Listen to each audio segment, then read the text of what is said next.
konca čory. Prosto si vykračovala z jednej strany ulici na druhú, prívno popered ňoho. Dosť ho to zamrzilo, može až vystrašilo, bo povídajú, že čorná mačka nosí smolu. O inčích mačkách toto nečutí. Proto ideálne stritíte mačku bílu, tigrovanú alebo tarkastu. Iši i čorno-bíla by byla dobrá. Ale čorná. Je jasné, že i smola je čorná. Ku tomu iši lípkača. Lípiť sa na piato. Záležiť na bokančach, jak si ja prilípi. Hrabkava talpa si ja tak ľahko nedokáže zbytý smolu. Smola si ja do dražočok radný zažva. Ale i na cilkom hladkoj talpi dokáže smola zrobiť žuvačkovoj klej. Smola na piatach je nepríjemná, hamuje, nedáš zrobiť krok. Keby chodil človek butikatý, ani si ja nehne z místa. Tým pádom nevíde tam, kde si plánuje a všetko je narušené. Celý deň je potom smoliarskoj. Paľkovi koľa jednej z takoj situácii zaklikal na pomoc svojho najbližšieho kamaráta. Povíč mi, Emile, bo ja tomu nerozumiem. Skadi vlastne čorná mačka tú smolu bere? Emil sa poškrabal po holovi i vyholosil.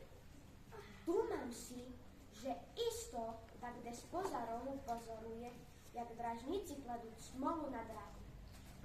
Potom si v krade prenese na neznáme místce i robiť tam trvalo za sobu. To mať logiku. Pritaknul Paľko i mudroval ďalej. Ale i tak. Interesovalo by mňa, jak dokáže preniesť smolu až na moje piato. Emil sa zadúmal. Vera, môže trimle smolu v tabuľci a stačiť, keď ti piatu obliže. Ale koli toto stihne, tá hneď jak prejde bráhu, už jej nič. Potom si spomianul na nedávnu príhodu i dodal. Raz probovala čorná mačka prejти popered mene i stačilo buknutý i povistý. Kš, ideš? Todhy sa vernula nazad do šancu. To bylo moje šestia. No inakšie, keby perešla, byla by to moja smola. A nebol by jest v takým prípade infekčnoj, bo ťahati smolu zo soby je dajaké chvore. Zadúmal sa na holo Paľko. Obidvoje dlho luščili to tú hadanku. Paľko si ja micno zadumoval, až sa mu čolo korčilo. A že by si ja mu rozjasnilo, da si preložil dašok šiltovky spredu do zadu. Potom zrobil zaključenia. Ja si ja ti priznam. Zvyčajní mačky ľublю, ale čornú mačku na dráhu ma micno znervozňuje.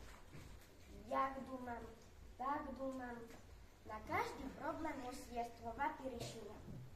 A ty ho znáš? Potrepkal Emil kamaráta po pleču. Tak ti poviem, Emile. Najbližšie, jak mi bude čorná mačka križiti dráhu, da si ja zavozmu, že si ja ani nepohnú z místa.